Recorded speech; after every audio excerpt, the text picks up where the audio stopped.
திரு விஜய் அவர்களை பற்றி விமர்சனம் பண்ணுறதுக்கு நிறைய பேர் காத்திருக்கிறாங்க. கண்ணீர் விட்டாலும் கதர்னாலும் காலில் விழுந்து அழுதாலும் பார்த்தீங்களா, அழுறது கூட கேமரா வச்சு அழுகிறாரு, ட்ராமாவோ அப்படின்னு 4 பேர் பேசப்படலாம். திரு மண்டபத்தில் கீழே விழுந்தா கூட அதை வந்து பெருசாக news ஆகிருக்கான காத்திருக்கேன். GT Holidays presents Behind What's Beyond the News with Rangaraj Pandey, powered by Saubhagya Home and Kitchen Appliances, Renacon Rapid Wall Panel. அவர் அத்தனை குடும்பங்களுடைய காலையும் விழுந்து மன்னிப்பு கேட்டார். இது வந்து ஈடு செய்ய முடியாத இழப்பு, என்னால் எந்த விதமாகவும் காம்பன்சேட் பண்ண முடியாது அப்படின்னு. இவ்வளோ எமோஷனலாக இருக்கும்னு அவருக்கு தெரியுங்கிறதுனால தான் அது ப்ரைவேட்டாகவே வச்சிருந்திருக்காரு. கண்ணீர் விட்டாலும் கதர்னாலும் காலில் விழுந்து அழுதாலும் ஒரு கேமராவில் அது வந்து கவர் ஆச்சு அப்படின்னா இவர் ஏற்பாடு பண்ணியிருக்கிறாருன்னே போய் நிற்கும். ட்ராமாவோ அப்படின்னு 4 பேர் பேசப்படலாம். அப்போ வந்து 38 குடும்பத்தை ஒரு இடத்துல இப்போ பார்க்கணும். அந்த 38 குடும்பத்தில் ஒரு 3 பேர் வந்தாங்கன்னா 100 பேர் ஆகிப்போச்சு. அப்புறம் அவங்களை கூட துணைக்கு வந்தாங்கன்னா ஒரு டிரைவர் துணைக்குன்னு வந்தாச்சு. அப்போ கட்சிக்காரங்களால நான் மாவட்டம், நான் பக்கத்து மாவட்டம், நான் ஒன்றியம், நான் நகரம், நான் பொருளாளர், செயலாளர் அப்படின்னு இப்படி திருப்பி அகைன் ஒரு கிரௌட் வந்து நிற்கும். அது மண்டபத்துக்குள்ளே இருந்தாலும். ஸோ இது வந்து ஒன்று டிரான்ஸ்பரண்டாக நடக்காது. 2வது வந்து அது எமோஷனல் வந்து ஒழுங்காக ட்ராவல் ஆகாது. 3வது சேஃப்டி எப்படி இருக்குன்னு தெரியாது. அங்கே ஒன்றுமே இல்லை, ஒருத்தன் கீழே விழுந்துட்டான் அப்படின்னா திருப்பி பெரிய பிரச்சனை. அவரை பார்க்க வந்ததுனால போனாங்கன்னு சொல்றாங்களே தவிர விஜய் காரணம்னு யாரும் சொல்ல, அந்த குடும்பத்தினர் உட்பட. ஆனா நாளைக்கு இன்னொரு சின்ன சம்பவம் நடந்தா அது விஜயோட அஜாக்கிரதையா பார்க்கணும். என்னங்க நீங்க போராடம் போனா ஒவ்வொரு பிரச்சனை. ஏன் அவங்க அன்னைக்கு கோபம் இருந்து இவங்களா கட்டுக்கதை பண்ணாங்க, இன்னைக்கு காசுக்கா வந்தாங்க இவங்களா கட்டு. ரெண்டுமே உண்மை இல்லை. இந்த 38 குடும்பமும் டே 1ல இருந்தே திரு விஜய் மீது கோபத்தில் இல்லை. அவர்கள் நொந்து போய் இருந்தார்கள். அண்ணன் என்ன செய்வாரு அப்படிங்கிறத நடப்பாங்க. அவர் என்ன செய்வார் இதுக்கு அப்படின்னு ஒரு வீடியோ அடுத்து இமீடியட்டா வரலாம். அவருடைய கூட்டங்களுக்கான அனுமதி கேட்கலாம், இதே போன்ற கூட்டங்களுக்கு அனுமதி கேட்கலாம். அது ஒரு வேளை இந்த மாதிரி வேன்ல டவுனுக்குள்ள கொடுக்க மாட்டோம்னு சொல்லி சொன்னாங்கன்னா அவுட்டோர்ல வந்து கேட்பாங்க நான் நினைக்கிறேன். அதுக்கு பெர்மிஷன் கொடுப்பாங்க. தட் வில் பி திமுக அரசை இன்னும் வெகமெண்டா எதிர்க்கக்கூடியதா இருக்கும்னு நினைக்கிறேன். GT Holidays presents Behind What's Beyond the News with Rangaraj Pandey, powered by Saubhagya Home and Kitchen Appliances, Renacon Rapid Wall Panel. வணக்கம். திரு விஜய் அவர்கள் கரூர் ஸ்டாம்பேடில் உயிரிழந்த 38 குடும்பங்கள் வந்து அவரை பார்த்துருக்குறாங்க. அவர் ஆறுதல் சொல்லியிருக்கிறாரு. இது நீங்கள் எப்படி பார்க்குறீங்க சார்? காலத்தை நடந்திருக்க வேண்டிய விஷயம். நம்ம தமிழ்நாட்டு அரசியல் சூழலும் அவருடைய நட்சத்திர அந்தஸ்தும் இதை வந்து டயத்துக்கு பண்ண முடியாமல் ஒரு நிர்பந்தத்தை ஏற்படுத்திருச்சு. அது வந்து அன்னைக்கே அவர் பண்ணியிருந்திருக்கணும், உடனே பண்ணியிருந்திருக்கணும். கிட்டத்தட்ட 1 மாதம் கழித்து நம்ம வந்து இன்னும் சரியாக கரெக்டாக 1 மாதம் நம்ம பேசியிருக்கும்போது 30 டேஸ் வந்து முடிஞ்சிருக்கு. ஸோ 1 மாதம் கழித்து பண்ண வேண்டிய அளவுக்கு நிலைமை ஏற்பட்டது வந்து இன்றைய அரசியல் சூழல், அவருடைய நட்சத்திர அந்தஸ்து 2 தான் காரணமாக இருக்குது. பட் தாமதமாக இருந்தாலும் அது வந்து செய்ய வேண்டிய கடமை. அவருடைய இந்த ஸ்டார்டம்ங்கிறனால மக்கள் வந்து ஒரு லெவலுக்கு மேலேயே வந்து அன்பு செலுத்தக்கூடியவங்க, அவரை பார்த்துடணும் அப்படிங்கிற வெறி இருக்கிறதுனால அந்த துயரம், அது தரும் வலி, அதெல்லாம் தாண்டியே அவங்களுக்கு வந்து ஒரு அந்த கிரேஸ் வந்து பெருசாக ஓடிக்கிட்டே இருக்குது. அதனால் வந்து அவரை வரவழைச்சி பண்ணும்படியாகி போச்சு. அது ஒரு விமர்சனமாக போயிட்டுருக்கு. பட் என்னை பொறுத்தளவுக்கு வரவழைச்சி ஆறுதல் சொன்னாரா, நேர போய் ஆறுதல் சொன்னாரா அப்படிங்கிறது இல்லை. ஆறுதல் சொல்லக்கூட அப்படிங்கிற மனநிலை இருந்தாரா அப்படிங்கிறதா ரொம்ப முக்கியம். அந்த வகையில் அவர் வந்து அந்த ஃபீல் பண்ணியிருக்காருன்னு நினைக்கிறேன். எங்களுக்கு உள்ளேருந்து வரக்கூடிய தகவல் வந்து அவர் அத்தனை குடும்பங்களுடைய காலையும் விழுந்து மன்னிப்பு கேட்டார். இது வந்து ஈடு செய்ய முடியாத இழப்பு, என்னால் எந்த விதமாகவும் காம்பன்சேட் பண்ண முடியாது அப்படின்னு அவர் வந்து காலில் விழுந்து சொன்னதாக கேள்விப்படுறோம். ரொம்ப எமோஷனலான டைமாக இருந்ததா அதை நம்ம புரிஞ்சிக்க முடியுது. எல்லா தலைவருமே எதிர்பார்த்தது போல் நம்மளே எதிர்பார்த்தது போலையும் அது வந்து ஒரு பதில் சொல்ல முடியாத ஒரு சங்கடமான நிலைமை தான். அதை அவர் ஹேண்டில் பண்ணியிருக்கிறாரு. அது பொலிட்டிக்கலாக மற்ற விஷயங்கள்லாம் அடுத்து நீங்கள் கேட்க பார்க்க வேண்டியதான். இவ்வளோ எமோஷனலாக இருக்கும்னு அவருக்கு தெரியுங்கிறதுனால தான் அது ப்ரைவேட்டாகவே வச்சுருந்துருக்காரோ, யாரையுமே மீடியா பர்சன் யாரையுமே உள்ள அலோவ் பண்ணலை. இல்லை, பண்ணியிருந்துருக்கலாம், அதில் ஒன்றும் பிரச்சனை இல்லை. ஆனால் என்னென்ன பார்த்தீங்களா, அழுறது கூட கேமரா வச்சு அழுகிறாரு அப்படின்னு சொல்லக்கூடிய வாய்ப்பு உண்டு. பாரத பிரதமர் நரேந்திர மோடி வந்து சீன அதிபர் ஜி ஜின்பிங்கை சென்னைக்கு வரவேற்றிருந்தார். மகாபலிபுரத்தில் அவர் வந்து மீட்டிங் நடந்துச்சு. அப்போ மறுநாள் காலையில் ஏர்லி மார்னிங் அவர் எந்திரிச்சிட்டு அந்த பீச் ஓரமாக போய் ஃபுல்லாக குப்பையெல்லாம் எடுத்துகிட்டு அள்ளி போட்டு போனார். அப்போ இது வந்து ஒரு சிம்பாலிசம். பாரத பிரதமர் பீச்சில் குப்பை அள்ளுறாரு அப்படின்னா அது வந்து சிம்பாலிசம். அதன் மூலமாக நாம் எல்லாருமே பீச்சை சுத்தமாக வச்சுக்கணும், ரோட்டை சுத்தமாக வச்சுக்கணும், வீட்டை சுத்தமாக வச்சுக்கணும், சிம்பாலிசம். அவர் பார்த்தியா காலையில் 6 மணிக்கு குப்பையில் போகும்போது 7 கேமரா சுற்றி நிற்கிது அப்படின்னு சொன்னால், பாரத பிரதமர் முன்னாடி கேமரா இல்லை, போலீஸு, துப்பாக்கி, இராணுவம்னு எல்லாமே தான் இருக்கும். ஆனால் அவர் வந்து என்ன மெசேஜ் பாஸ் பண்ணுறாருங்கிற பார்க்கணும். அப்போ ஆனால் வந்து அப்படி தான் ஒரு விமர்சனங்கள் வைக்கப்படுது. அதே மாதிரி திரு விஜய் அவர்கள் வந்து கண்ணீர் விட்டாலும் கதர்னாலும் காலில் விழுந்து அழுதாலும் ஒரு கேமராவில் அது வந்து கவர் ஆச்சு அப்படின்னா இவர் ஏற்பாடு பண்ணியிருக்கிறாருன்னே போய் நிற்கும். அது வந்து எல்லாரும் முன்னாடி அதுபோக இயல்பாகவும் இருக்க முடியாமல் இருக்கும். அவர் வந்து ஒரு 15 நிமிஷம் அழுதுகிட்டே இருக்கலாம், பேச முடியாமல் இருக்கலாம். ஏன்னா எமோஷன் எப்படி ட்ராவல் ஆகும்னு தெரியாதுல்ல. ஒரு குழந்தை இழந்திருக்கிறாங்க, கணவன் இழந்திருக்கிறாங்க, மனைவி இழந்திருக்கிறாங்க, சம்பாதிக்கக்கூடிய இளைஞன் இழந்திருக்கிறாங்க. அந்த குடும்பம் வந்து அவங்களுக்கு எல்லாருக்கும் விஜய் மேலே ஒரு அபிமானம் இருந்தாலும் அதை பார்த்தோன்னே உன்னைய பார்க்க வந்து தானேயா என் பிள்ளை செத்தான், என் புருஷன் செத்தான், என் குழந்தை செத்தாங்கிறது இருக்குல்ல. அது இவங்களுக்கு வந்து அவங்கெல்லாம் வந்து அண்ணா அண்ணா தளபதி தளபதினு சுற்றிட்டு இருந்தவங்க பாருங்க. அப்போ வந்து அது கண்ணை குளமாக்கும் மட்டும் இல்லை, அது வந்து கண்ணீரை வரவழைக்கக்கூடிய வாய்ப்பு உண்டு. அப்போ வந்து அது கேமரா முன்னாடி நடந்தால் ஒரு ட்ராமாவோ அப்படின்னு 4 பேர் பேசப்படலாம். நம்ம பார்த்துருப்போம். அவர் வந்து ஒரு வீடியோ வெளியிட்டிருந்தார் ஒரு 3ஆவது நாள் வந்து இந்த மாதிரி வந்து சிஎம் சார் எல்லாம் சொல்லிட்டு. அப்போ அதிலேயே டீகோட் பண்ணக்கூடிய நிறைய பேர் வந்து இல்லை அதில் வந்து ஒரு ட்ராமா இருக்குது, அதில் வந்து ஒரு பாலிடிக்ஸ் இருக்குது அப்படின்னு சொன்னாங்க. அது மாதிரி ஆளாளுக்கு ஒன்று டீகோட் பண்ணுவாங்க. அப்போ இது வந்து ஃபேமிலிக்குள்ளே நடக்கக்கூடிய விஷயம். அந்த குடும்பம் அழுதுருக்கும்ல, அது உங்கள் வீட்டுக்காரர் இறந்து போயிட்டாரு, உங்கள் பையன் இறந்து போயிட்டான், உங்கள் தம்பி இறந்து போயிட்டான்னு ஒரு தகவல் வந்தோடனே அந்த குடும்பம் அழுதுருக்கும்ல. அப்போ அது தனியாக தானே அழுதுருக்கும். அப்போ இவரும் அந்த குடும்பத்தில் ஒருத்தனா அந்த குடும்பமாக உட்காந்து அழுதுருக்கிறார். அவ்வளோதான். அப்போ வந்து இது கேமராவை கொண்டு போய் பார்க்காம வச்சாங்கிறது சரிதான்னு தான் தோணுது. அது இல்லைன்னா என்னவா போனாலும் விமர்சனம், திரு விஜய் அவர்களை பற்றி விமர்சனம் பண்ணுறதுக்கு நிறைய பேர் காத்திருக்கிறாங்க. அப்போ இது வந்து ஒரு நெகட்டிவான பாயிண்ட்டாக போயிருக்கக்கூடிய வாய்ப்பு இருக்குது. அப்போ இவர் ஹேண்டில் பண்ண விதம் சரிதான் நினைக்கிறேன். பட் நாளைக்குள்ளேயே வந்து உங்களுக்கு வேறு சின்ன சின்ன கேமரா ஃபோட்டோ ரிலீஸ்லாம் வரும்னு நினைக்கிறேன். ஒரு ஃபோட்டோ எடுத்தது, வீடியோ எடுத்தது, மறைஞ்சின்னு எடுத்தது, இது மாதிரியான எடுத்ததெல்லாம் வரும்னு நினைக்கிறேன். லெட் அஸ் சீ. இப்போது கரூருக்கு போய் அவர் வந்து மக்களை பார்க்கல அப்படிங்கிறது, ஏன்னா அவர் இங்கே வரவழைச்சு பார்த்தாரு அப்படிங்கிறது ஒரு பெரிய விஷயமாவே பேசப்படுது. இது அவங்க சைடில் வந்து இது முயற்சி பண்ணி அது நடக்காதனால இந்த மாதிரியான ஒரு விஷயங்கள் எடுத்திருக்காங்களா? ஜெனுவினா முயற்சி பண்ணாங்க? நமக்கு தெரிஞ்சது வந்து டிஜிபிட்ட அப்ளை பண்ணியிருந்தாங்க. நமக்கு தெரிஞ்சது அவங்க வந்து எஸ்பிக்கு வந்து ஷிஃப்ட் பண்ணி விடுறாங்க, ட்ரான்ஸ்ஃபர் அங்கே போய் கேளுங்க அப்படின்னு சொல்லி சொல்கிறாங்க. அப்போ அதில் நமக்கு என்ன புரிஞ்சிருது அப்படின்னா, டிஜிபிட்ட சொல்லி ஒரு இன்ஸ்ட்ரக்ஷன் சொல்லி அது நடந்திருக்கும். நமக்கு வந்து திரு விஜய் போல, திரு எடப்பாடி பழனிசாமி போல, திரு ஸ்டாலின் போல, பாரத பிரதமர் போல, நிர்மலா சீதாராமன் எஃப்எம் போல, இவங்கெல்லாம் வந்து தமிழ்நாட்டுக்குள்ளே வந்து எங்கேயாவது ஒரு மூவ் பண்ணுறாங்க அப்படின்னா அது வந்து போய் கீழே போலீஸ் ஸ்டேஷன் எழுதி கொடுத்தியாங்கிற அளவுக்கு நிற்க மாட்டாங்க. போலீஸ் ஸ்டேஷன் எழுதி கொடுக்கணும், ஆனால் அதெல்லாம் ஒரு ஃபார்மாலிட்டியாக இருக்கும். 27ஆம் தேதி அங்கே கூட்டமாங்க, ஓகே பார்த்துலாங்கன்னா முதல்ல போய் நிற்கும். அது வந்து எல்லாமே ஓவரலாகவே முடிஞ்சிடும். அதுக்கப்புறம் ப்ரொசீஜராக செய்ய வேண்டிய செய்வாங்க. அப்போ வந்து திரு விஜய் அவர்கள் நான் நேராக போய் பார்க்கணும்னு சொல்லும்போது அவங்க அட்வைஸ் பண்ணியிருப்பாங்க. ஏன்னா 38 குடும்பம். அப்போ வந்து 38 குடும்பத்தை ஒரு இடத்துல இப்போ பார்க்கணும்னா அந்த 38 குடும்பத்தில் ஒரு 3 பேர் வந்தாங்கன்னா 100 பேர் ஆகிப்போச்சு. அப்புறம் அவங்களை கூட துணைக்கு வந்தாங்கன்னா ஒரு டிரைவர் துணைக்குன்னு வந்தாச்சு. அப்போ கட்சிக்காரங்களால நான் மாவட்டம், நான் பக்கத்து மாவட்டம், நான் ஒன்றியம், நான் நகரம், நான் பொருளாளர், செயலாளர் அப்படின்னு இப்படி திருப்பி அகைன்னு ஒரு கிரௌடு வந்து நிற்கும். அது மண்டபத்துக்குள்ளே இருந்தாலும் மீடியா வந்து கட்டாயம் மாட்டேன்னு சொல்லுங்க. நீ மீடியா வந்து இல்லாமல் இருக்கணும், யாரோ ஒரு லேடி கூட துணைக்கு வந்துடுவாங்க, ஒரு பையன் கூட துணைக்கு அவங்க வந்து நின்றுவாங்க. ஸோ இது வந்து ஒன்று டிரான்ஸ்பரண்ட்டாக நடக்காது. ரெண்டாவது வந்து அது எமோஷனல் வந்து ஒழுங்காக ட்ராவல் ஆகாது. மூணாவது சேஃப்டி எப்படி இருக்குன்னு தெரியாது. அங்கே ஒன்றுமே இல்லை, ஒருத்தன் கீழே விழுந்துட்டான் அப்படின்னா திருப்பி பெரிய பிரச்சனை. அப்போ வந்து காவல்துறைகிட்ட ட்ரை பண்ணோம், அது போதுமான ஒத்துழைப்பு கிடைக்கும்னு நம்பிக்கை வரல, நம்ம அடுத்த வேலையை பார்க்க போயிடுவோம், கிளம்பிட்டாங்க. அப்போ வந்து என்ன செய்யணும், இதில் நம்ம கவனிக்க வேண்டியது இவர் இங்கே கூட்டு வச்சு பார்த்தாரா அவங்க அங்கே போய் பார்த்தாராங்கிறதில்ல. அந்த 38 குடும்பம் வந்திருக்கே அதுதான் பார்க்கணும். புரியுங்களா? ஏங்க உன்னைய பார்க்க வந்து என் புள்ள செத்து போயிட்டா நானே கடுப்பில் உட்காந்துருக்கேன், இப்போ நான் மகாபலியில் வந்து உன்னையே பார்க்கணுமா, எனக்கு ஒன்றும் தேவையில்லைங்க அப்படின்னு சொல்லலாம்ல. உங்களுக்கு நினைவு இருக்கும், நமக்கு வந்து இந்த கள்ளச்சாராய சாவில் இறந்த போதெல்லாம் வந்து பார்த்தீங்கன்னா அந்த நிதி திருப்ப கொடுக்கப்பட்டது மாதிரியான சம்பவங்கள்லாம் நடந்துச்சு. எங்களுக்கு வேண்டாம், எங்களுக்கு குழந்தை தான் பையன் தான். அந்த மாதிரி இல்லாமல் அவர்கள் வந்து அந்த 38 குடும்பமும் அந்த 41 உயிரிழந்தவருடைய அத்தனை பேருமே திரு விஜய் மேலே ஒரு அசைக்க முடியாத நம்பிக்கை வச்சிருக்காங்கிறது தான் அவங்க அத்தனை பேருமே கிளம்பி வந்ததை காட்டு. உங்களுக்கு கிளம்பி வருங்களே, நீங்கள் விஜய்க்கு எதிரான மனநிலைக்கு போக வேண்டியதில்லை. ஆனால் நான் வரலன்னு சொல்லலாம்ல. இல்லைங்க சரிங்க அண்ணனுக்கு ரொம்ப நன்றி சொல்லிடுங்க, நான் வரல. என்ன எல்லார்ட்டையும் வீடியோ காலில் பேசிட்டாரு, எல்லாருடைய ஃபேமிலி அக்கௌண்ட் 20 லட்ச ரூபா விழுந்துருச்சு. ஸோ என்ன முறை நடக்கணுமோ அது நடந்துருச்சு. இப்போ வந்து இன்னொரு கர்ட்டசி தான் இது. வந்து நம்ம வந்து இல்லை ஐ எம் வித் யூ அப்படின்னு சொல்லக்கூடிய ஒரு கர்ட்டசி தான். அது அண்ணன் எங்கள் கூட இருப்பாருன்னு எங்களுக்கு தெரியுங்க, நாங்கள் வரலன்னு சொல்லியிருக்கலாம். ஆனால் எல்லா குடும்பமும் வந்தது வந்து that strongly bosses a message.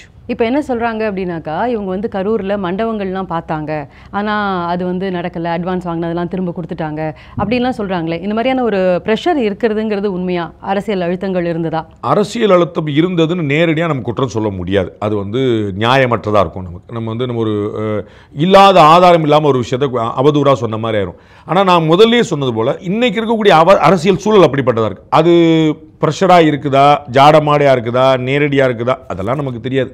But இன்றைக்கி பொலிட்டிக்கல் சிச்சுவேஷன் அப்படி தான் இருக்குது. அதில் வந்து நம்ம குழப்பம். அவர் வந்து ஈஸியாக போய் அக்சஸ் பண்ணிட்டு வந்துட முடியுங்கிறது இல்லை. அவரை வந்து கண்கொத்தி பாம்பாக பார்க்குறாங்க. நான் ஏற்கனவே சொன்னது போல் அந்த கூட்டத்தில் ஒருத்தர் மண்டபத்தில் கீழே விழுந்தா கூட அதை வந்து பெருசாக நியூஸ் ஆகிருக்கான காத்திருக்கேன். அப்போ வந்து இவர் வந்து 2-3 தடவை ட்ரை பண்ணுவோம், இது கதைக்கு அவ்வளோ நம்ம அடுத்த வேலையை பார்ப்போங்க தான் கிளம்பியிருக்காரு. ஸோ பொலிட்டிக்கல் ப்ரெஷர் இருந்ததா அப்படின்னா இன்டெரக்டாக இருந்திருக்கும். டேரெக்டாக டிஎம்கேலேருந்து யாராவது வந்து பாருன்னு சொல்கிறாங்க, ஏடிஎம்கே நீங்கள் போங்க தம்பி நாங்கள் கூட இருக்கோம், அதெல்லாம் கற்பனை. பட் வந்து அவர் என்ன ஒரு அன்வான்ட் சிச்சுவேஷன் இது நடக்கக்கூடாது. ஏன்னா ஒன்று பெரிய மாற்ற முடியாத ஒரு பெரும் துயரம் நடந்துருச்சு. இன்னும் ஒரு சின்ன சம்பவம் கூட நடந்தால் இப்போ ஒரு பெரிய அந்த துரதிர்ஷ்டத்தில் ஒரு அதிர்ஷ்டம் என்னென்ன, இந்த 41 மரணத்தில் வந்து திரு விஜயை குற்றஞ்சாட்டுறதுக்கான ஆள் கம்மி. உங்களால் தாங்க 41 பேர் போயிட்டாங்க அப்படிங்கிறதுல அவரை பார்க்க வந்ததுனால போனாங்கன்னு சொல்கிறாங்களே தவிர விஜய் காரணம்னு யாரும் சொல்ல, அந்த குடும்பத்தினர் உட்பட. ஆனால் நாளைக்கு இன்னொரு சின்ன சம்பவம் நடந்தால் அது விஜயோட அஜாக்கிரதையாக பார்க்கக்கூடாது. என்னங்க நீங்கள் போகிற இடம் போனால் ஒவ்வொரு பிரச்சனை. ஏற்கனவே மாநாட்டுக்கு போனவங்களே 2 பேர் இருந்தாங்க, அதே நம்ம மறந்துடக்கூடாது. மாநாட்டுக்கு போனவங்க, அவருடைய முதல் விக்கிரவாண்டி மாநாடு போனவங்க 2 பேர் இருந்தாங்க, ஆக்சிடென்ட்டில் இருந்தாங்க. அப்புறம் திருச்சியிலே வந்து மயக்கம் போட்டு விழுந்தாங்கன்னு சொல்லி சொன்னாங்க. அப்புறம் வந்து மதுரையில் வந்து ஒருத்தர் தூக்கி எரிஞ்சு போட்டு போனாங்க. அப்போ என்னங்க இது வந்து உலகத்தில் இல்லாத தலைவராக நீங்கள் அப்படின்னு இவருக்கு எகென்ஸ்டாக போயிடக்கூடிய வாய்ப்பு உண்டு. அதனால் அவர் வந்து ரொம்ப கவனமாக பண்ணணும்னு பார்க்குறாரு. ஸோ ப்ரெஷர் இருந்திருக்குமான்னு நம்மளால் சொல்ல முடியாங்கிறது ஹானஸ்டான பதில். இந்த மாதிரி ஒரு சம்பவம் நடந்ததுக்கு அப்புறமா என்ன சொன்னாங்கன்னாக்கா, இந்த மாதிரி உயிரிழப்பு நடந்த அந்த குடும்பத்தில் உள்ளவங்க எல்லாம் விஜய் மேலே கோவமாக இருக்காங்க அப்படின்னு சொன்னாங்க. இன்னைக்கு அதை தாண்டி 38 குடும்பங்களும் இங்கே வந்திருக்காங்க. இப்போ என்ன மாதிரியா சோஷியல் மீடியாக்களில் வந்து குற்றம் சாட்டுறாங்க அப்படின்னாக்கா, 20 லட்ச ரூபாய்க்காக இவங்கெல்லாம் கிளம்பி வந்திருக்காங்களே அப்படிங்கிற மாதிரியான ஒரு பேச்சும் சோஷியல் மீடியாக்களில் பார்க்க முடியுது. நீங்கள் எப்படி பார்க்குறீங்க இதை?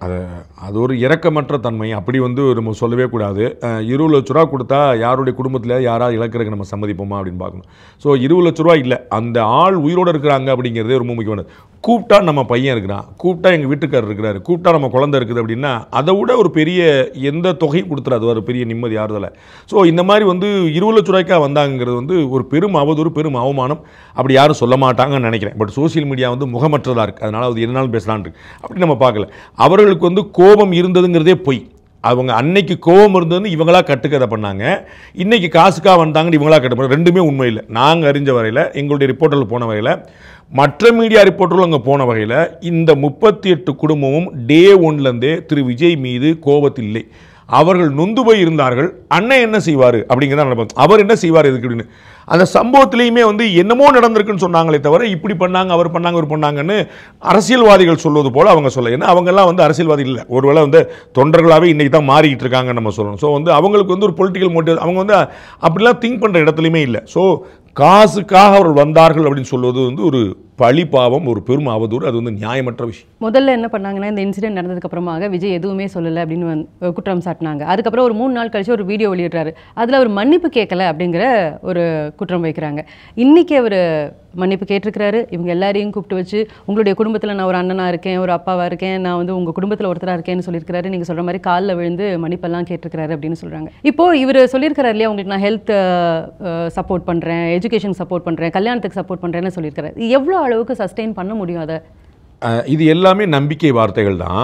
அவர் வந்து மோசடி பண்ணுவார்னு நம்ம எதிர்பார்க்க முடியாது. ஆனால் எவ்வளோ தூரம் ஒருத்தர் கூட இருக்க முடியுங்கிற ஒரு கேள்வி இருக்குது. எல்லாம் நம்ம வந்து பார்த்துருப்போம், எல்லாருடைய வாழ்க்கையிலையும் பார்த்தோம். நம்ம உறவினர்கள், நண்பர்கள், தெரிஞ்சவங்க யாராவது இறந்துருப்பாங்க. அப்போ எல்லாருமே நம்ம கூட நிற்போம், அவங்களுக்கு கூட நின்று நம்ம கூட இருக்க மாப்பிள்ள கவலைப்படாத, நண்பா கவலைப்படாத, நான் இருக்கேன்னு சொல்லி சொல்லுவோம்.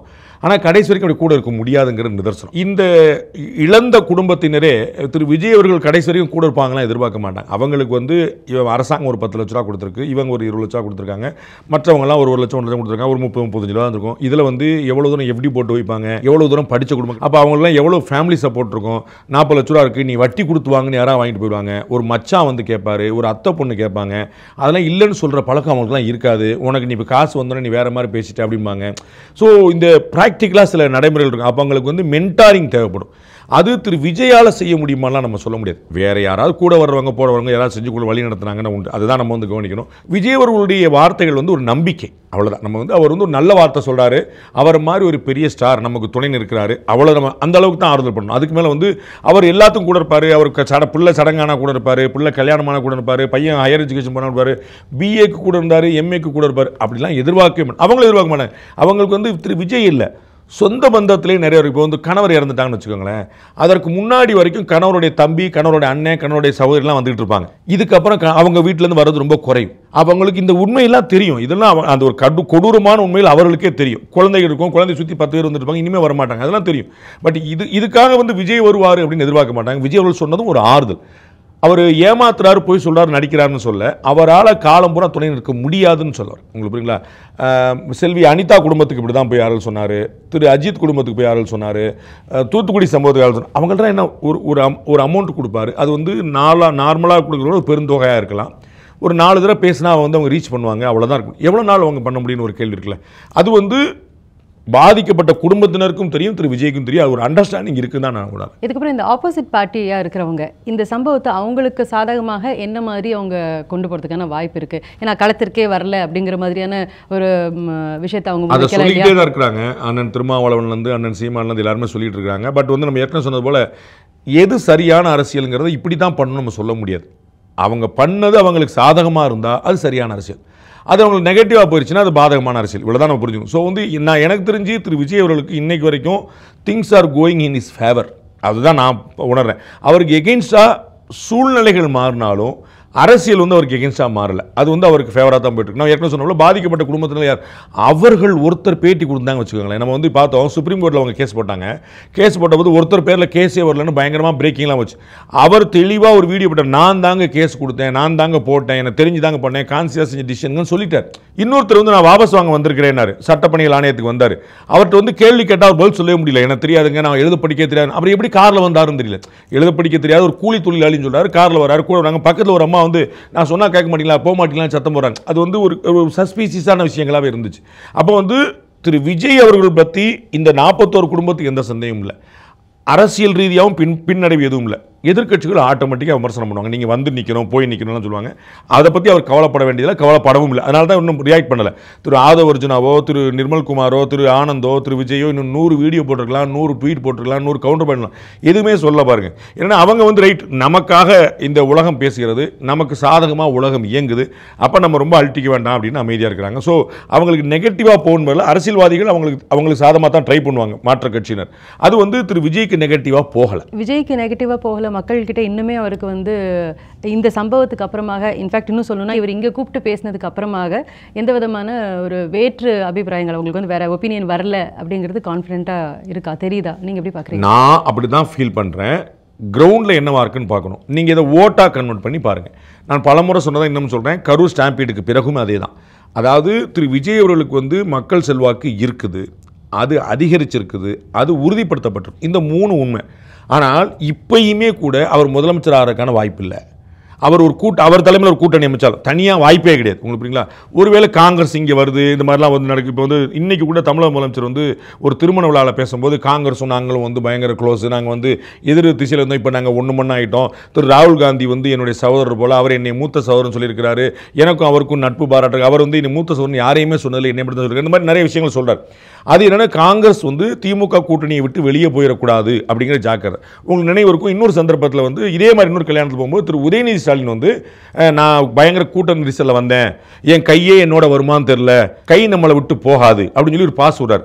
அப்புறம் நான் வந்து என்னுடைய கையை சொன்னேன், உங்கள் நம்பிக்கையை சொன்னேன். ஸோ கை வெளியே போகுமா, காங்கிரஸ் கூட்டணி வெளியே போகுமாங்கிற டாக் இன்னைக்கு இருக்குது. நாம் முதல்ல ரொம்ப முன்னாடி நம்ம சொல்லியிருக்கோம், காங்கிரஸ் கட்சியோட அகில இந்திய தலைமை குறிப்பாக திரு ராகுல் காந்தி அப்படி ஒரு சிந்தனையில் இருக்காருன்னு சொல்லியிருக்கோம். அதற்கு பிறகு தான் டாக்லாம் வருதுங்கிற நம்ம பார்க்குறோம். அப்போ ராகுல் காந்தி நம்ம விஜய் கூட போயிடலான்னு முடிவெடுத்தா கூட அவர் ஆட்சி எப்படி பாருன்னு உத்தரவாதம் சொல்ல முடியாது. அவங்க வந்து எதிர்க்கட்சி தலைவர் ஆகணும் உத்தரவாதம் சொல்ல முடியாது. உத்தரவாதம் சொல்ல நல்ல ஓட்டு வாங்குவாங்க. அவங்க ஆட்சியை யார் பிடிக்கணுங்கிறத வந்து அப்படி மாற்றி அமைக்கக்கூடிய வல்லமையோடு இருப்பாங்க. தனியாக நின்னார்னா முதலமைச்சரும் கிடையாது, எதிர்க்கட்சி தலைவரும் கிடையாது. ஒரு கூட்டணி அமைச்சா கூட முதலமைச்சர் கிடையாது, எதிர்க்கட்சி தலைவரெல்லாம் வருவாங்களாங்கிறத இன்னும் கொஞ்சம் அடுத்த கட்டம் தாண்டி போகுது. ஸோ பொலிட்டிக்கலாக அவருக்கு எல்லாமே அட்வான்டேஜ் தான் மாறி. ஆனால் வந்து அவர் உத்தரவாதமான எம்எல்ஏக்கள் தேவை அப்படின்னா அவர் வேற டிசிஷன் எடுக்க வேண்டியிருக்கும். ஸோ பொலிட்டிக்கலாக இது வந்து ஒரு பெரிய அட்வான்டேஜை கொடுத்துருச்சு அப்படின்னா இருக்கிற வாக்குகளை தக்க வச்சு கொடுத்துருக்கே தவிர, இந்த கரூர் ஸ்டாம்பேட்டுக்கு பிறகு 20 லட்ச ரூபா கொடுத்த பிறகு அவர் வரவழைச்சு பார்த்த பிறகு அவருக்கு 88 சீட் வந்துருங்க, 95 சீட் வந்துருங்க, அந்த கன்வர்ஷன் கிடையாது. அது வந்து ஏன்னா அதுக்கு வந்து இன்னும் 2 எலெக்ஷனே ஆகணும். அது வந்து it is not going to happen in 2026. இன்னும் 2 எலெக்ஷன் கழிச்சு தான் அப்படி சீட்டாக கன்வெர்ட் ஆகுமாங்கிறதே பார்க்க முடியும். இந்த அளவுக்கு சம்பவங்கள்லாம் அடுத்தடுத்து விஜய் ஃபேஸ் பண்ணிட்டாரு. இப்போ ஓரளவுக்கு அவர் மனசில் இருக்கக்கூடிய பாரமெல்லாம் இறக்கி வச்சிருப்பாரு. அவங்கள பார்த்து ஆறுதல் சொன்னதுலையும் இவர் மனம் விட்டு அழுததுலையும். இதுக்கப்புறம் இவருடைய அந்த அரசியல் போக்குங்கிறது மாறுபடுமா? வேற ஏதாவது டிஃப்ரெண்ட்டாக ஒரு டிரான்சிஷன் ஏதாவது நடக்குமா? நம்ம உடனே ஒரு வீடியோ போடுவாருன்னு நான் எதிர்பார்க்குறேன். ஒரு 2 டேஸுக்குள்ளே ஒரு வீடியோ வரும்னு நினைக்கிறேன் அவர்கிட்ட இருந்து. இது வந்து இந்த குடும்பத்தினரை சந்தித்ததெல்லாம் வச்சு தொகுப்பாக வச்சு அதை எடிட் பண்ணி ப்ளஸ் இவருடைய கருத்துக்களை வந்து அந்த வீடியோவில் சொல்லி அப்படி ஒரு பேக்கேஜ் மாதிரி வரலாம் அப்படின்னு நான் நினைக்கிறேன். ஏன்னா வந்து அவர் வந்து என்ன நடந்துச்சுங்கிற எக்ஸ்பிரஸ் பண்ணணும்ல, அது மக்கள்கிட்ட வந்து அந்த 38 குடும்பம் மட்டும் இல்லாமல் தமிழ்நாடு முழுக்க அவர் மெசேஜ் பாஸ் பண்ண, அதனால் பண்ணுவார்னு நினைக்கிறேன். அவங்கள்ட்ட இருந்து அஃபிஷியலாக ஒன்று வரும்னு நினைக்கிறேன். அதற்கு பிறகு அவங்க வந்து இந்த நவம்பர் இப்போ ஆரம்பிக்க போகுது. ஸோ இந்த நவம்பர்லேயே அவங்க வந்து கூட்டத்துக்கு அனுமதி கேட்பாங்கன்னு நினைக்கிறேன். நவம்பர் 2 வீக்லன்னா தீபாவளி மாதிரி ஃபங்க்ஷன்லாம் முடிஞ்சு வச்சு. ஸோ நவம்பர்லேயே அவங்க அனுமதி கேட்பாங்கன்னு நினைக்கிறேன். அந்த கூட்டங்களில் அவர் ரொம்ப சீரியஸாக கவர்மெண்ட்டை இன்னும் வெகமெண்ட்டாக எதிர்பார்த்து நினைக்கிறேன். திமுக மட்டுமே ஃபோக்கஸ் பண்ணியிருக்கோம். நினைக்கிறேன் முன்னாடி வந்து திமுகவும் பாஜக சேர்த்து விமர்சனம் பண்ணார். இப்போ அவங்களுடைய ஃபோக்கஸ் வந்து கீழே தொண்டர்கள் மத்தியிலுமே பெருசாக மாறி இருக்குது, நிர்வாகிகள் மத்தியிலே மாறி இருக்கு. என்னென்ன திரு விஜய் முதலமைச்சர் ஆகணும் அப்படிங்கிற நிலைப்பாடு மாறி திமுக ஆட்சிக்கு வரக்கூடாங்கிற நிலைப்பாடு அவங்களுக்கு உறுதியாக இருக்குது. அப்போ திமுக இன்னும் ஸ்ட்ராங்காக எதிர்ப்பாருன்னு நான் நினைக்கிறேன். அது வந்து போராடங்களில் ஒரு வீடியோ அடுத்து இமீடியட்டாக வரலாம், அவருடைய கூட்டங்களுக்கான அனுமதி கேட்கலாம், இதே போன்ற கூட்டங்கள் அனுமதி கேட்கலாம். அது ஒரு வேளை இந்த மாதிரி வேனில் டவுனுக்குள்ளே கொடுக்க மாட்டோம்னு சொல்லி சொன்னாங்கன்னா தமிழகத்துடைய பாஜக தலைவர் அதே போன்ற கூட்டங்களை தற்போது நடத்துகிறார். அவர் வேனில் போய் பண்ணுறார்.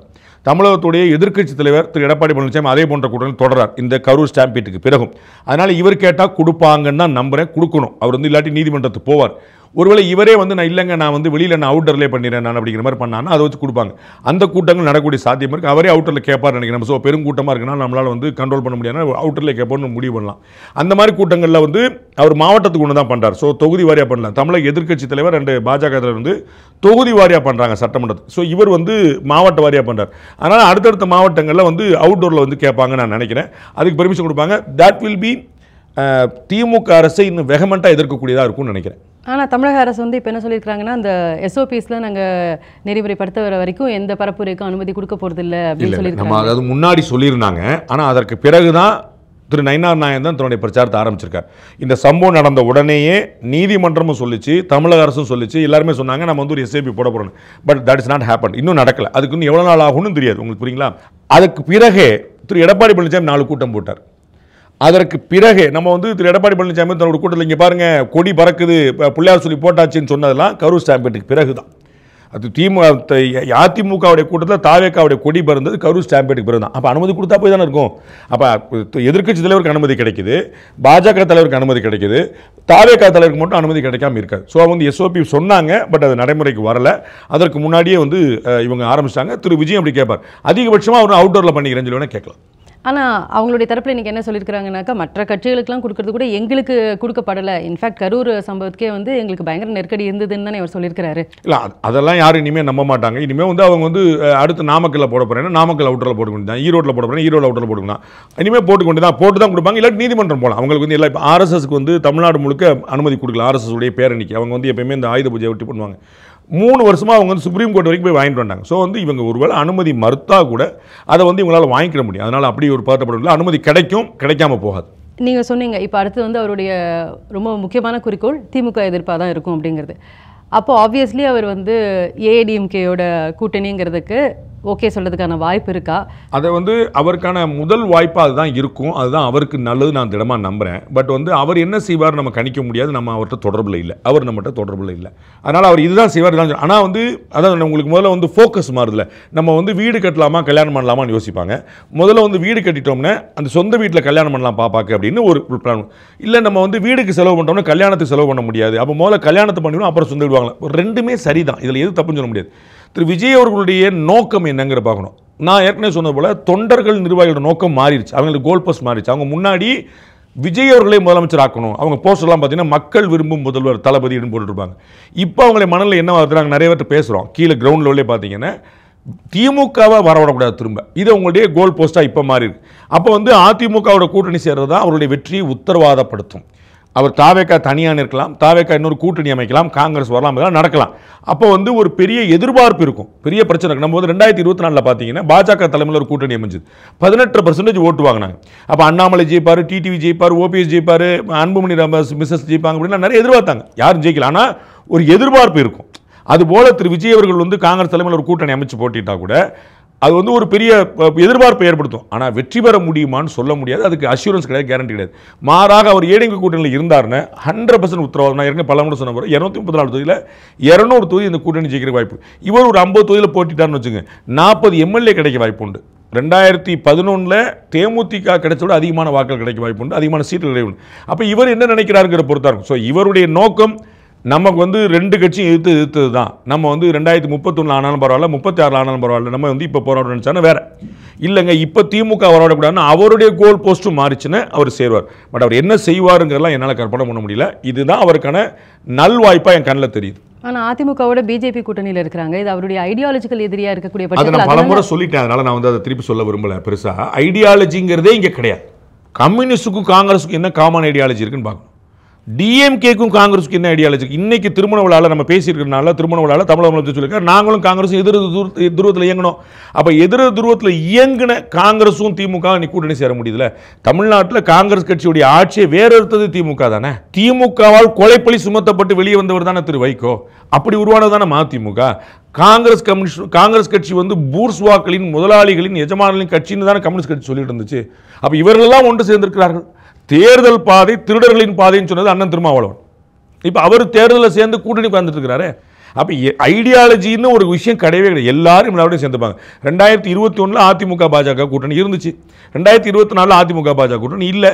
26 திரும்ப சேர்ந்துருக்கு. ஸோ இதெல்லாம் ஒரு காரணமாக உறுத்தாது. திரு விஜய் அவர்கள் நிறைய சேர்ந்து சொல்லிக்கலாம். இது தொகுதி உடன்பாடுன்னு சொல்லிக்கலாம். எங்களுக்கும் அதிமுகவுக்கும் கூட்டணி கிடையாது, அண்டர்ஸ்டாண்டிங்னு சொல்லிக்கலாம். நாங்கள் ஒரு எம்ஓயு போட்டுருக்கோம், அவ்வளோதான். இது நாங்கள் வந்து அவரோட கூட்டணி வைக்கல, நாங்கள் ஒரு 50 தொகுதியில் போட்டோம், அங்கே அவங்க கேண்டிடேட் டிபார்ட்மெண்ட் எங்களுக்கு காமன் எதிரிவங்க. இப்போ திமுகவில் இருக்க கூட்டணியில் இருக்கக்கூடிய கம்யூனிஸ்ட் கட்சிகள் என்ன சொல்கிறாங்க? நாங்கள் பாசிச பாஜகவை எதிர்க்கிறோம், அவர்களை இங்கே தமிழ்நாட்டில் கால் உண்டவிடாமல் தடுப்பதற்காக திமுக கூட்டணியில் இருக்கிறோம்னு சொல்கிறாங்க. அப்போ அவங்களுக்கு ஒரு காமன் ஐடியாலஜி இருக்கும்போது இதெல்லாம் இடிக்காது. அது யாரும் கேட்க மாட்டாங்க. எல்லாருமே விஜய் கூட்டணி சேருவா நாங்கள் அன்னைக்கே எதிர்பார்த்தோங்க, நினைச்ச மாதிரி செஞ்சுட்டாருங்க. பிஜேபி பயங்கரமாக வேலை பார்த்துருச்சுங்க, பிஜேபி தாங்க பின்னில் காரணம். இந்த மாதிரி நிறைய விஷயங்கள் சொல்லுவாங்களே தவிர கூட்டணி சேர்வதற்கு எந்த தடையும் இல்லை. பாஜக ஒரு காரணமாக இருக்காது. அது சுலபமாக அவரால் ஹேண்டில் பண்ண முடியும். அதிமுக பக்கம் வரவேற்பு இருக்குது அப்படிங்கிறத பல சமயங்கள் நம்மளும் பார்த்தாச்சு. எடப்பாடி அவர்கள் வரைக்குமே அதுக்கு ரொம்ப வெல்கமிங்காக தான் இருக்கிறாரு. அப்போது விஜய் தரப்புல இருந்து டிமாண்ட்ஸ் இருக்குமா? அதாவது ஒரு சீட்டு பொறுத்தோ இல்லைன்னா வந்து ரொட்டேஷனல் சிஎம் மாதிரி? நான் அறிந்த அதெல்லாம் சாத்தியம் இல்லை. ஆனால் நான் அறிந்த வகையில் அவர் திரு எடப்பாடி பழனிசாமி முதல்ல விரும்பினதே திரு விஜயுடைய கூட்டணி தான், பாஜகவுக்கு முன்னாடியே. நான் அறிந்த வகையில் ஐ மே பி ராங், எனக்கு வந்து ஆதாரப்பூர்வமாக ப்ரூவ் பண்ணுறதுக்கு என்ற டாக்குமெண்ட்ஸ் இல்லை. திரு விஜய் அவர்களுடைய தரப்புலேருந்து ஆளுக்கு 117 சீட்டு, முதலமைச்சர் யாருங்கிற சொல்லக்கூடாது அப்படிங்கிற மாதிரி சிக்னல் ஏடிஎம்கேக்கு வரவும், ஏடிஎம்கேவுடைய தலைமை வந்து இது பிஜேபி எவ்வளோ தங்கம், அவங்கெல்லாம் ஒரு பிரச்சனை பண்ணல, நம்ம அங்கேயே போயிடலாம்னு சொல்லிட்டு தான் போனதாக நான் கேள்விப்படுறேன். ஸோ அன்னைக்கு டிமாண்ட் அதிகமாக இருந்தது.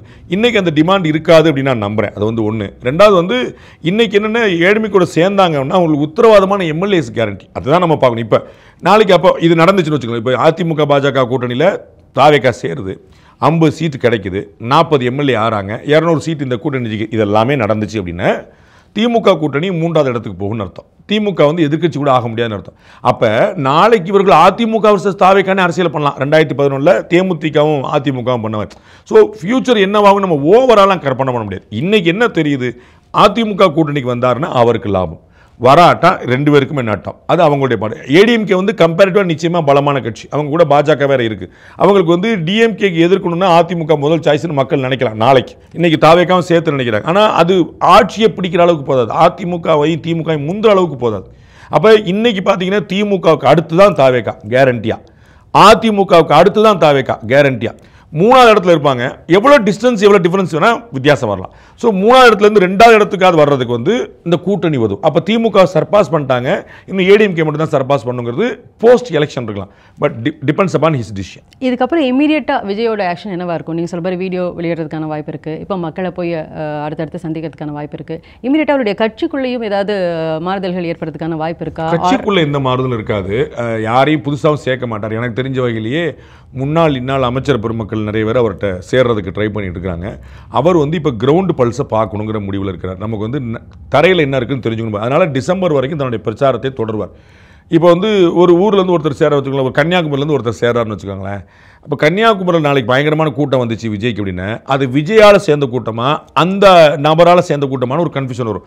அவர் ஊர் போஸ்ட் அடித்து நான் தான் கூட்டின மாதிரி ஒரு காட்டுவார். அப்போ விஜய் வந்து முதல்ல தன்னுடைய பலம் என்னென்று தெரிந்து கொள்ள விரும்புகிறார். அதனால தான் பார்த்தீங்கன்னா 2024 நடந்த விக்கிரவாண்டி மாநாட்டிலையும் சரி, இப்பயும் நடந்த மாநாட்டிலையும் சரி, ரெண்டுலேயுமே வந்து மதுரை மாநாட்டில் வேறு யாரையுமே சேர்த்தலை, யாரையுமே ஏற்றலை. அவர் வந்து செய்யவே நிறைய பேர் காத்திருக்காங்கன்னு எனக்கு தெரியும். அதிமுகலையும் திமுகலையும் முக்கியமான பொருள் நிறைய பேர் அவங்கள்ட்ட தூது விட்டுருக்காங்கன்னு எனக்கு தெரியும் கன்ஃபார்மாக. அதை தாண்டி ஒரு சேர்க்காம இருக்கிறதுக்கான முதல்ல let's understand what is our strength. முதல்ல நம்ம பலம் என்னன்னு நம்ம தெரிஞ்சுப்போம். நம்முடைய பலம் என்ன தெரிஞ்ச பிறகு நம்ம வந்து யாரை சேர்க்கலாம்னு பார்த்துப்போம். ஸோ அவர் ஆள் சேர்க்கறதுலாம் இப்போ நம்மளுடைய எல்லாம் ஆள் சேர்க்கறது, கூட்டணி சேர்க்கறது எல்லாமே டிசம்பர் ஜனவரிக்கு பிறகு தான். அவர் வந்து காங்கிரஸையும் ட்ரை பண்ணிட்டு இருக்கிறாரு. காங்கிரஸ் உத்தரவாதமாக வந்துருவாங்க அப்படின்னா தன் தலைமையில் ஒரு அணிக்கு முயற்சி பண்ணுவார். காங்கிரஸ் வராது என்று சந்தேகம் வந்தால் அதிமுக பாஜக கூட சேர்றதுக்கு ட்ரை பண்ணுவார். 2 வாய்ப்புகளுமே இல்லை அப்படின்னா தான் தனித்து போட்டிட்டு போவார். ஸோ தனித்து போட்டிட்டுங்கிற அவருடைய 3வது வாய்ப்பாக தான் போகும் நான் நினைக்கிறேன். சரி, இதுக்கப்புறம் வந்து விஜய் இன்னும் தீவிரமாக களத்தில் இறங்கி, ஏன்னா இப்போ வந்து அவருக்கு நிறைய பாதுகாப்பு இஷ்யூஸ்லாம் இருக்குது. அடுத்தடுத்து நம்ம பார்த்துட்டு இருக்கோம், பரப்புரைக்கு அவருக்கு அனுமதி கிடைக்கிறதுல பிரச்சனை இருக்குங்கிற மாதிரிலாம் இருந்தாலும் கூட இன்னுமே அவர் களத்தில் இறங்கி மக்களோட மக்களாக வேலை செய்யணும் அப்படிங்கிற மாதிரியான ஒரு எக்ஸ்பெக்டேஷன் மக்கள்கிட்ட இருக்கு இல்லையா? இது எப்படி அவர் மீட் பண்ண போறாரு? மக்களோட மக்களா அப்படின்னா என்னது அப்படின்னு பார்க்கணும். மக்களோட மக்களான அவர்களோடு சாப்பிடுவதா, அவர்களோடு தூங்குவதா, அவர்களோடு போராடுவதா, அவர்களோடு நிற்பதான் பார்க்கணும். கம்யூனிஸ்ட் கட்சிகள் மக்களோட மக்களாக நின்றாங்க அப்படின்னா நம்புவோம்ல, ஏற்றுக்கோம்ல எல்லாருமே. கம்யூனிஸ்ட் அவங்க என்னைக்கு ஆட்சிக்கு வந்திருக்காங்க? மக்களோட மக்களாகவே நின்னாங்கன்னு ஒரு காம்ப்ளிமெண்ட் கொடுப்போம் கம்யூனிஸ்ட்களை. அவங்க வந்து தெருமுனை போராட்டம் நடத்துவாங்க, தெருமுனை கூட்டம் நடத்துவாங்க, ஏதாவது தொழிற்சங்கம், சாம்சங்லேருந்து எந்த தொழிற்சங்கனாலும் பிரச்சனை வைப்பாங்க, என்எல்சிலேருந்து எல்லாத்தையும் நிற்பாங்க. ஓகே, எல்லாம் போராடிக்கிறாங்க. ஓகே, என்னைக்கு ஆட்சிக்கு வந்தீங்க? ஸோ மக்களோட மக்களான இருக்கிறன்னா என்னங்கிற கேள்வி இருக்குது. செல்வி ஜெயலலிதா அவர்கள் என்னைக்கு ப்ரெஸ் மீட் கொடுத்தாங்கன்னு பார்க்கணும். 2016 ஆட்சிக்கு வந்தபோது இனிமேல் திங்கக்கிழமை ப்ரெஸ் மீட் கொடுப்பேன்னாங்க. 2 திங்கக்கிழமை கொடுத்தாங்க, 3வது திங்கக்கிழமை வரவே இல்லை. உங்களுக்கு புரியுங்களா? பாரத பிரதமர் நரேந்திர மோடி என்னைக்கு ப்ரெஸ் மீட் கொடுக்குறாரு? பார்லிமெண்ட் துவங்குற அன்னைக்கு பார்லிமெண்ட் வாசலில் வருவார். ப்ரெஸ்லாம் நிற்கும், 10 கிலோமீட்டர் தள்ளி மைக்கு போட்டு வச்சுருப்பாங்க. அவர் மாட்டு பேசுவார், நல்ல எல்லாம் ஒத்துழைப்பு கொடுத்துட்டு கிளம்பிடுவார். No question no answer. அவர் ஜெயிக்காமல் இருக்கிறாரா? 3வது முறையை ஜெயிச்சிருக்காரு. ஸோ மக்களோட நேரடி தொடர்பு இருந்தால் அது இடையில நிற்கிறேன் அதெல்லாம் எதுவுமே தேவையில்லை, அது ஓடிடும். அந்த கனெக்டிவிட்டி முக்கியம். எம்ஜிஆர் அப்படி தான் பண்ணார். ஸோ நீங்கள் கீழே நின்று என்ன பண்ணுறீங்கிறது போராட்டத்துக்கு நீங்கள் வந்து அது கொஞ்சம் பழைய காலமாகிடுச்சு. போராடுறங்கிறது பஸ் மறியல் பண்ணணும், ரயில் மறியல் பண்ணணும், அது பண்ணலாம், அதில் கட்டாயம் நிற்கணும். அந்த ஸ்டண்ட் தேவை, மக்களுக்கு அந்த எமோஷனல் கான்டாக்ட் வேணும். பட் அது எல்லாருக்குமே ஒரே பேட்டர்னில் இருக்குன்னு சொல்ல முடியாது. திமுக வேறு மாதிரி போராடும், கம்யூனிஸ்டுகள் வேறு மாதிரி போராடுவாங்க, பாஜக வேறு மாதிரி போராடும், விஜய் வேறு மாதிரி போராடலாம். ஸோ மக்களோடு மக்களாக நிற்பது என்பது ரோட்டில் தான் நிற்கிறங்கிற அவசியம் இல்லை. சீமான் அவர்கள் வந்து ரொம்ப வருத்தத்தோடு கேட்குறாரு, சார்ட்டர்ட் ஃப்ளைட்டில் வந்துட்டு கேரவனில் இறங்கி பிரச்சாரம் பண்ணுறது அரசியலான்னு கேட்குறாரு. அவர் வந்து 407 லாரிக்கு மேலே ஏறின்னு பிரச்சாரம் பண்ணவர். அவர் நான் வந்து இப்படி எளிமையாக நிற்கிறேன், அவர் வந்து இவ்வளோ ரிச்சாக வந்து நிற்கிறார், அதுக்கு ஓட்டு விழுதுன்னு. அது அவரவர் வாங்கிட்டு வந்தவரும் அவரவருக்கான ஆதரவு. அவருக்கு ஒரு ஸ்டார்டம் இருக்குது. திரு சீமான் அவர்கள் சினிமாக்காரராக இருந்தாலும் அவருக்கு சினிமா புண்பலத்தை மக்கள் பார்க்கல. அவர் சினிமாக்காரர், ஒரு இயக்குனர்னு யாரும் பார்க்கல. அவரை ஒரு அரசியல்வாதியாக தான், ஒரு லட்சியங்களை கொண்டவராக தான் பார்க்குறாங்க. ஸோ அவருக்கான ஓட்டு அவருக்கு, இவருக்கான ஓட்டு இவருக்கு. ஸோ எப்படி நின்னா மக்களோட மக்கள் அப்படிங்கிற நம்ம கனெக்ட் பண்ண முடியாது. இப்படி நின்னா தான் மக்களோட மக்கள் அர்த்தம். மக்கள் அவர் பக்கம் நின்ட்டாங்கன்னு அவர் மக்கள் பக்கம் நிற்கிறாரில்லைங்கிற கேள்வியே இல்லையே. ரொம்ப நன்றி. Behind Woods Beyond the News with Rangaraj Pandey. Title sponsor GT Holidays, South India's #1 travel brand. Powered by Saubhagya Home and Kitchen Appliances. Renacon Rapid Wall Panel. சுவர்கள் உயரட்டும், கனவுகள் வளரட்டும். GT Holidays presents Behind Woods Beyond the News with Rangaraj Pandey. Powered by Saubhagya Home and Kitchen Appliances. Renacon Rapid Wall Panel.